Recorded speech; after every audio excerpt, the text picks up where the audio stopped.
Namal opitý 49-ročný vodič určite nezabudne na popoludnejšiu nehodu v Senci za kruhovým objazdom. Uprostred sídliska, kde je vysoký pohyb chodcov, ktorí idú z obchodov či na cintorín, mal v skutku obrovské šťastie. V krvi mal takmer 4 promile a napriek tomu zlikvidoval iba jednu dopravnú značku. Pred našou kamerou bol agresívny, robil grimasy, jazdu v totálnej opitosti vôbec neoľutoval.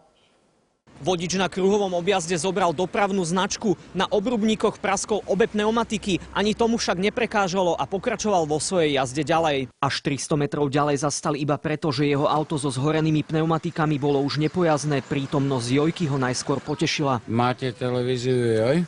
No jasné. Vynikajúce. No pri štiplavej otázke, či pil alkohol, muž pochopil, že je zle. Nestarať sa o to. Po príchode dopravnej polície sa vodič z tohto auta tak povediac vytackal. Koniec koncov posúďte sami. Muž je v Senci známy svojou láskou k alkoholu. Pije.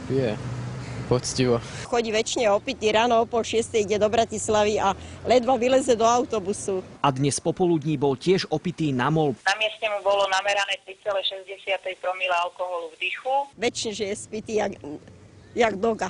Pravidelne dodržuje pitný režim a tu je výsledok. Opilec mal šťastie, že na Rušnej ulici niekoho nezrazil, no napriek tomu svoj čin vôbec neoľutoval.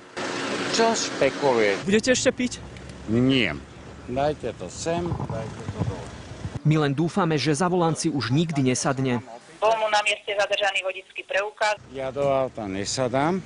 Na záver nám opitý predviedol parádne divadlo, ktoré nepotrebuje žiaden komentár. A takto sa mám opýtať? Takto? Mám sa takto schovať, alebo ešte ma tam nahrajte a potom uvidíte, že koľka bije. Vypadnite preč. Zo Senca Richard Boliešik, televízia.